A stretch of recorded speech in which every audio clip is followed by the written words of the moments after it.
Okay, hello everyone, Leo here, Chilean physician and science fiction author, and this is part of the one day, two short videos goal that I set up for myself today. So this is the first clip, and I just want to show you something that I think is really cool, and it's related to the previous video that I uploaded here. So look at this.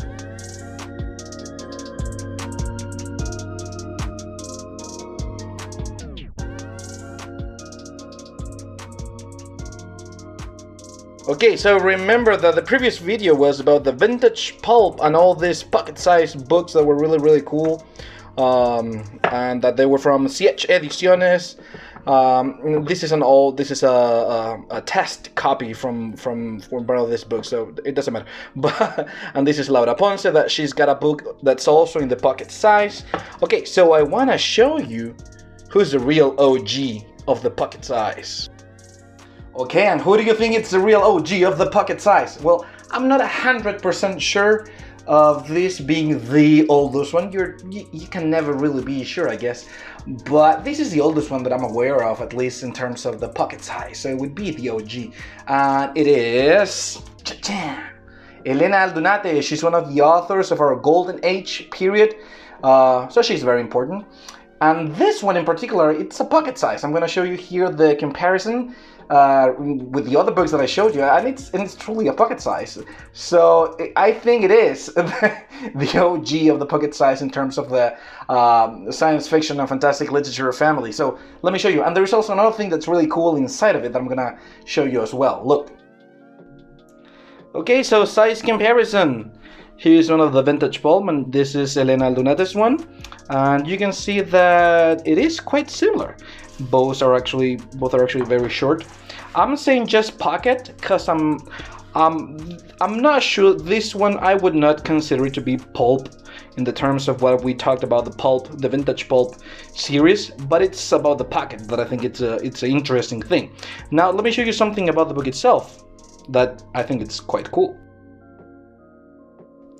Okay, so to round this up, Elena Aldunate, she's one of the most iconic writers of our almost golden age period in terms of Chilean science fiction and the fantastic literature. And this short novel in the pocket size, it's Juana and the Cybernetics.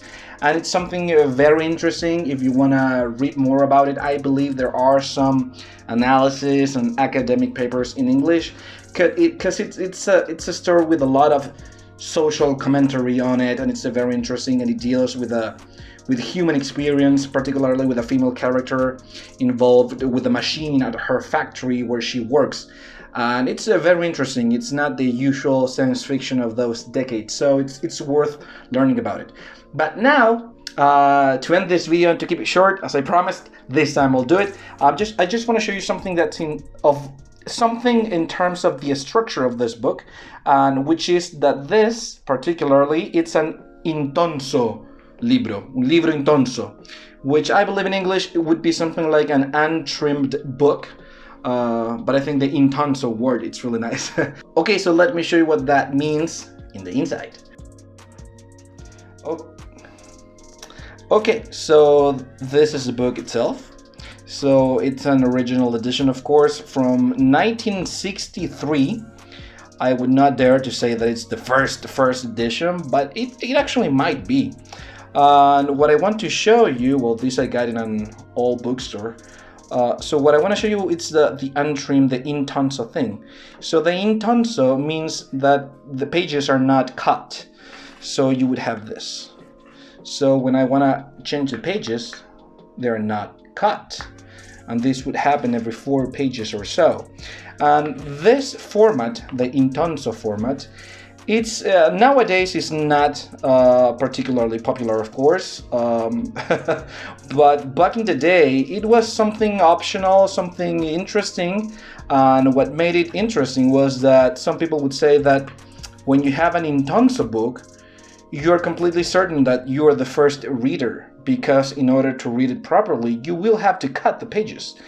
And they're meant for you to actually cut them, to just cut the upper size with something, with some technique, but then you cut it, and then the book, it's read for the first time. Although I think you could read it just like this. As I said, I read this online first, so I haven't had the need to actually read it like this, although I'm gonna do it just because I like to. So, but the Intonso format, quite cool, right? By the way, the director of this collection was Armando Menedin, which is another important science fiction figure that I might show you in another video. I'm not sure if I've mentioned him in one of the Chilean science fiction history videos, but I might, I don't know. Anyway, so this is the OG of the Pocket format. So let me ask you, do you think should I cut the Intonso pages, or should I just leave it like this? Let me know. If you give me your opinion, I might end up doing what you say. So consider that some motivation to leave some comments. So that's it. See you in the next one.